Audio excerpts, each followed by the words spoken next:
مغل بادشاہ شاہ جہاں کے پاس ایک ترک غلام تھا۔ وہ بادشاہ کو پانی پلانے پر تعینات تھا۔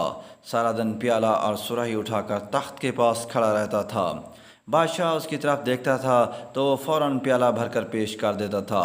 وہ برسوں سے یہ ڈیوٹی سر انجام دے رہا تھا اور بڑی حد تک بادشاہ کا رمز شناس ہو چکا تھا، لیکن ایک دن اس سے غلطی ہو گئی۔ بادشاہ کو پیالہ پیش کیا۔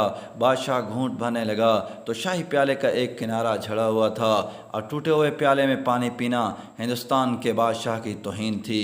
بادشاہ نے پیالہ نیچے دے مارا اور غلام کو 20 کوڑے لگانے کی سزا سنا دی۔ بادشاہ کا حکم آخری حکم تھا۔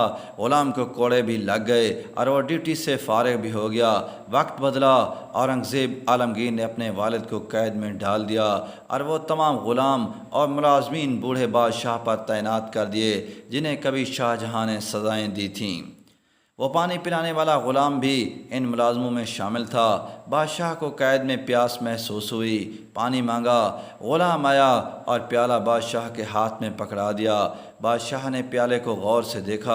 وہ شکستہ تھا اور کسی نے اس کی کرچیاں، اس کی ٹھیکریاں جوڑ کر اسے قابل استعمال بنا دیا تھا۔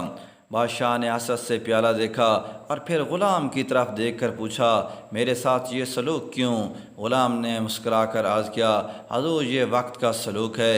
یہ وہی پیالہ ہے جس کا ایک دن کونا بھرنے پر آپ نے اس میں پانی پینے سے انکار کر دیا تھا اور اسے زمین پر مار کر توڑ دیا تھا۔ میں نے اس ٹوٹے ہوئے پیالے کی کرچیاں اٹھا لی تھیں۔ میں نے انہیں جوڑا اور اس گھڑی کا انتظار کرنے لگا جب آپ کو وقت اس پیالے میں پینے پر مجبور کرے گا، اور بادشاہ سلامت وہ وقت آ گیا۔ شاہ جہاں کی آنکھوں میں آنسو آ گئے۔ یہ آنسو اگر نہ بھی آتے تو بھی بادشاہ نے باقی زندگی پانی اسی ٹوٹے ہوئے پیالے میں پینا تھا۔ کیونکہ یہ دنیا ایک وادی ہے اور اس وادی میں ہر شخص کو اپنی انا، اپنے تکبر اور اپنی حماقتوں کی بازگشت بہرحال سننا پڑتی ہے۔ دوستو، اس طرح کی مزید ویڈیوز کے لیے چینل کو سبسکرائب کریں۔